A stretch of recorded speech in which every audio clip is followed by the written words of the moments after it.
नमस्कार बच्चों, एक बार पुनः आप सभी का स्वागत है ऑनलाइन क्लासेज में।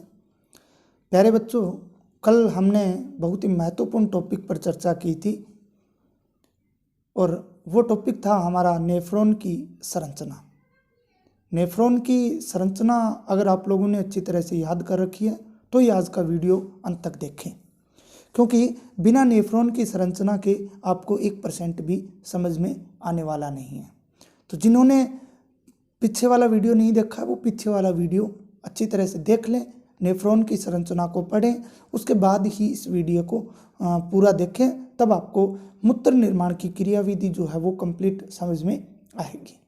प्यारे बच्चों, आज हम मूत्र निर्माण की क्रियाविधि की बात करेंगे। मैकेनिज्म ऑफ यूरिया फॉर्मेशन या यूराइन जो होती है फॉर्मेशन। देखिए प्यारे बच्चों, मूत्र निर्माण की क्रिया की बात करें तो एक कुसनी नाम का विद्वान था। उसने इस मूत्र निर्माण की क्रिया को 3 भागों में विभाजित किया है। कितने भागों में विभाजित किया है?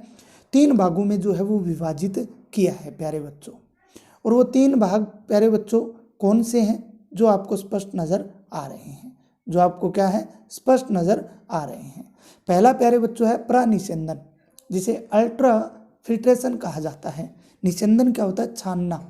अल्ट्रा फिल्ट्रेशन बोला जाता है या इसे गुच्छीय निषेधन बोला जाता है। क्या बोला जाता है? गुच्छीय निषेधन बोला जाता है।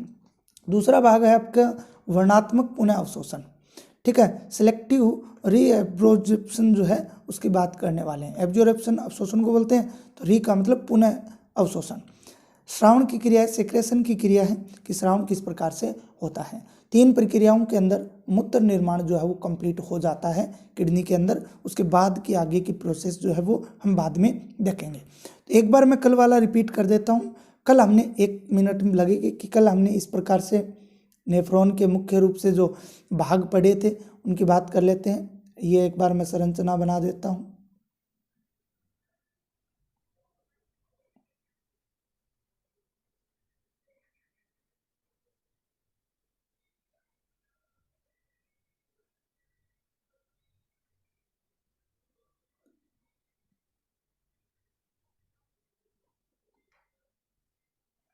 ये प्यारे बच्चों इस प्रकार की एक संरचना मैंने कल आप लोगों को बताई थी। इस प्रकार की जो संरचना है वो कल हम लोगों ने पढ़ी थी। अगर आपको पूरी दिख रही है तो ठीक है, नहीं दिख रही तो भी कोई बात नहीं है, आप लोगों की कल बनाई हुई संरचना है। ठीक है, एक थी अपवायी धमनी का, एक अभिवाही धमनी का, ये आपका बोमेन संपुट था। ठीक है, केश ग्लो जो केशिका गुच्छ था इसके अंदर, इस पूरे भाग को मेलपीगी काय बोला जाता है। ये आपकी कुंडलित नलिका थी, ये आपके हेनले के लूप थे, ये अवरोही भुजा थी, ये आरोही भुजा थी, ये दूरस्थ कुंडलित नलिका थी और ये संग्रह नलिका थी। तो प्यारे बच्चों इस प्रकार से ये कंप्लीट जो है हमने इस प्रकार जो है कंप्लीट जो है वो संरचना जो है वो पढ़ ली थी। किसकी?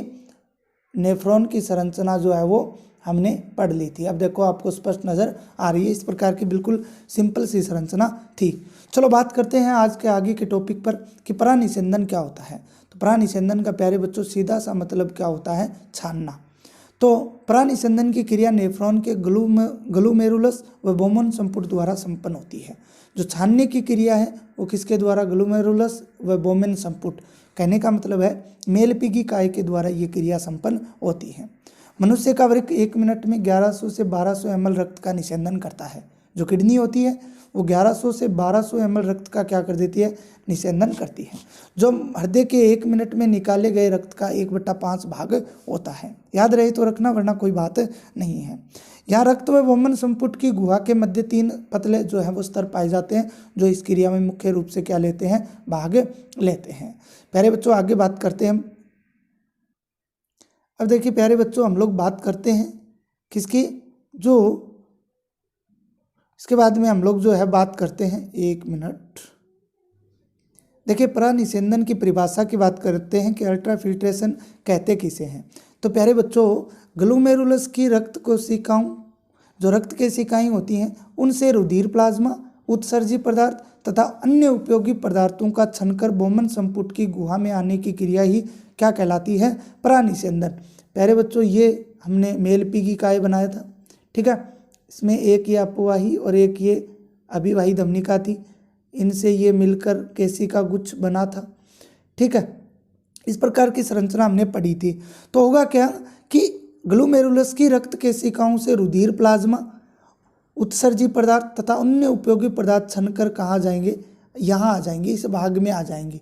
और इस भाग को प्यारे बच्चों क्या बोला जाता है, बोमन संपुट कहा जाता है। ये जो इस भाग में आ जाएंगे और इस भाग, ये यहाँ पे मैं अभी अंडरलाइन कर रहा हूँ ग्रीन कलर से, ये भाग बोमन संपुट कहलाता है। ये केशिका गुच्छ था। तो इसी क्रिया को प्रानिषेधन या अल्ट्राफिल्ट्रेशन कहा जाता है। ओके, इस छनित्र को ग्लोमेरुलर निषेधन कहते हैं। इस छनित्र क्रिया को ग्लोमेरुलर निषेधन कहते हैं।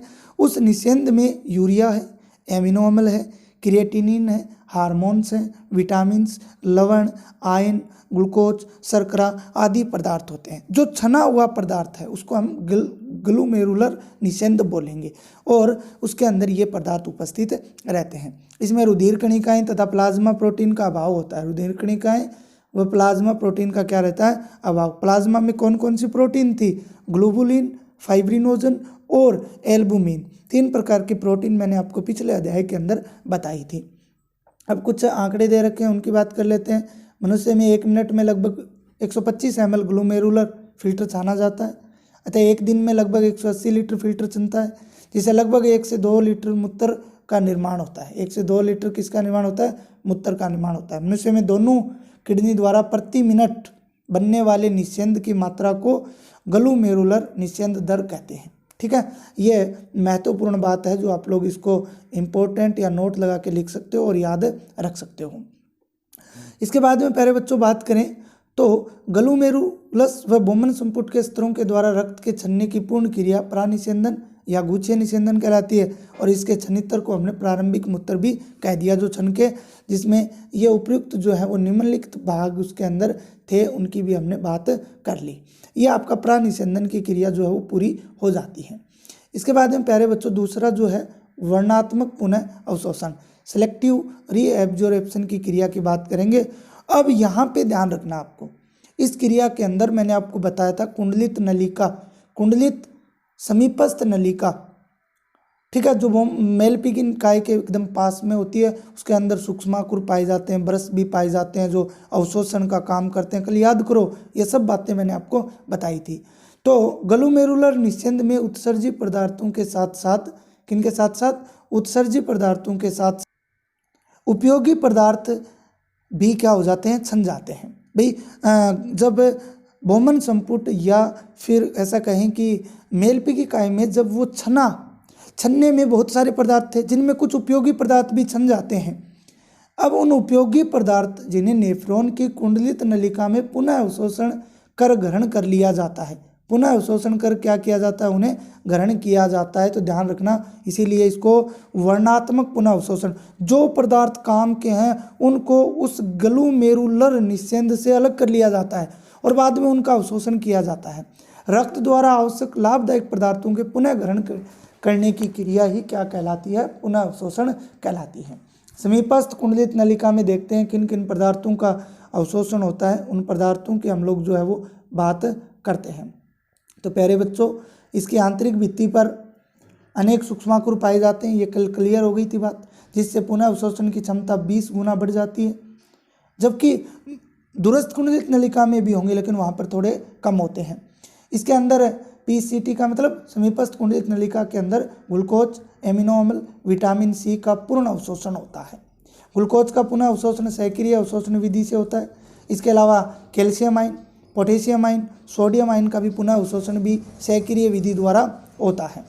जल, क्लोरीन आयन व अन्य कुछ आयनों का निष्क्रिय अवशोषण भी यहीं से होता है। यहाँ पर संप्राशनी द्रव्य भी पाया जाता है। कुछ ग्लोमेरुलर छनित्र को 65 से 80% भाग जो है वो इसी भाग में पुनः अवशोषित होता है। इसके बाद में और दे रखे हैं, आप लोग देख सकते हो। एनएलए बात करते हैं, एनएलए के लूप में पुनः अवशोषण।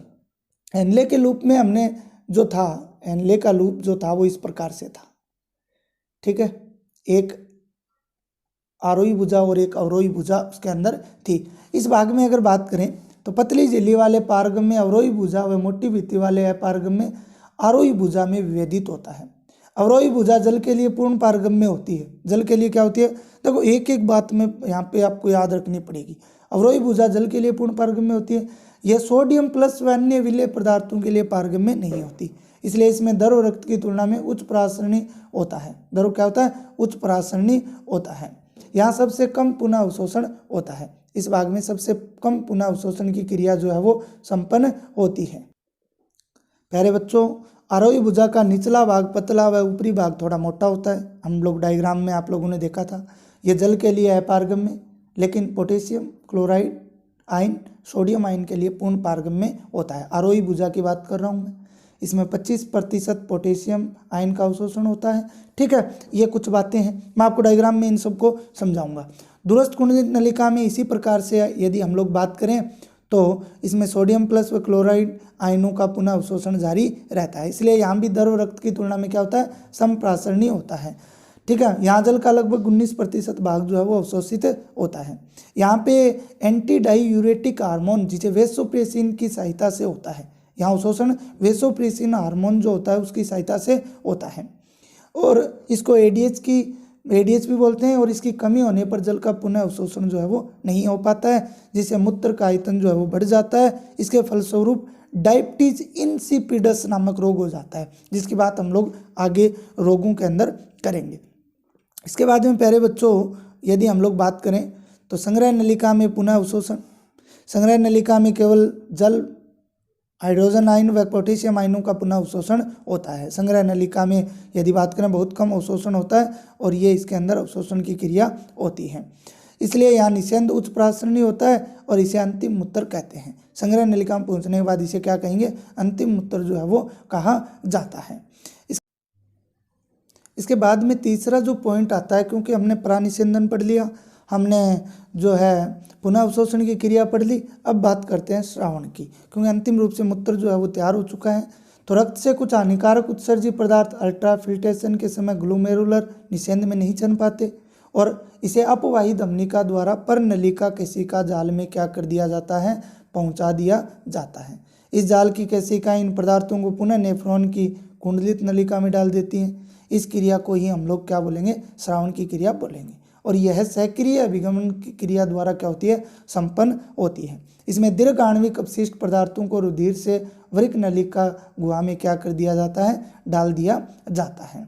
तो प्यारे बच्चों, इस प्रकार से हमने जो है वो बात की स्तनधारियों में यूरिया, औषधीय रंगा पदार्थ, पूरी कमल, पोटेशियम, सोडियम व यूरिक अम्ल का श्रावण भी यहीं पर होता है।